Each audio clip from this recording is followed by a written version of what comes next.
Pour la famille, regardez derrière moi, vous voyez cette porte. Cette porte était bousillée, cassée.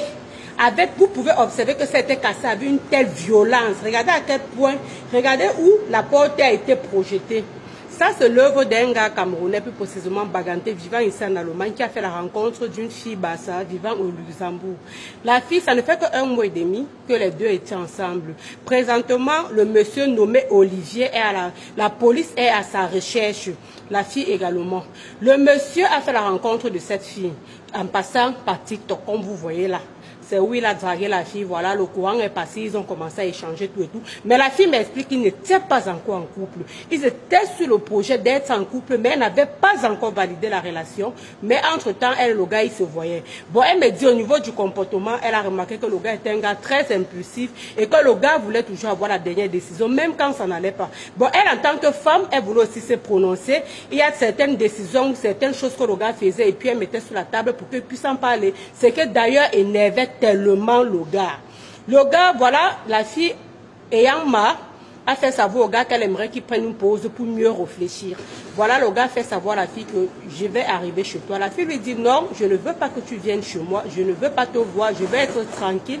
Pour mieux réfléchir, reste de ton côté tout et tout. Le gars lui dit ok, je te laisse le temps de réfléchir. Quelque temps après, il laisse les messages à la fille pour dire je vais venir chez toi. Au cas où tu refuses de décrocher mes appels, je vais venir chez toi. La fille lui dit non, je ne veux pas que tu viennes chez moi. C'est comme ça que le gars débarque parce que la fille lui dit si tu viens chez moi, je ne t'ouvre pas la porte. C'est comme ça que le gars débarque donc chez la fille, comme vous voyez l'état de la porte ici.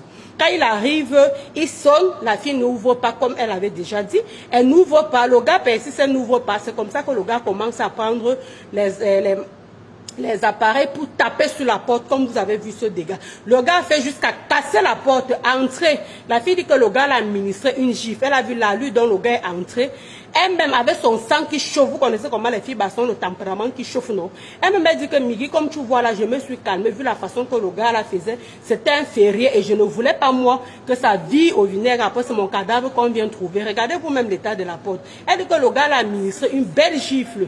Elle est restée tranquille, regardez faire. Lui-même, il s'est encore calmé, tout et tout. Entre-temps, le gars a même égaré ses lunettes. Je vais vous montrer la suite des conversations.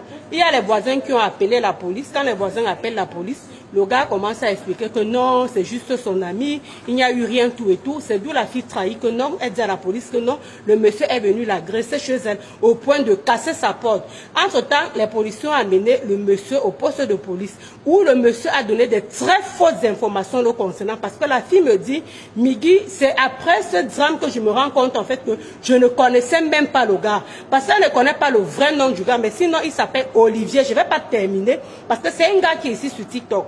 Elle ne connaissait même, elle ne connaît rien sur le gars, son vraie identité, ni sa vraie maison où il travaille. Elle ne connaissait rien. Elle doit se rendre compte que le gars l'a menti sur tout ce qui le concernait comme information.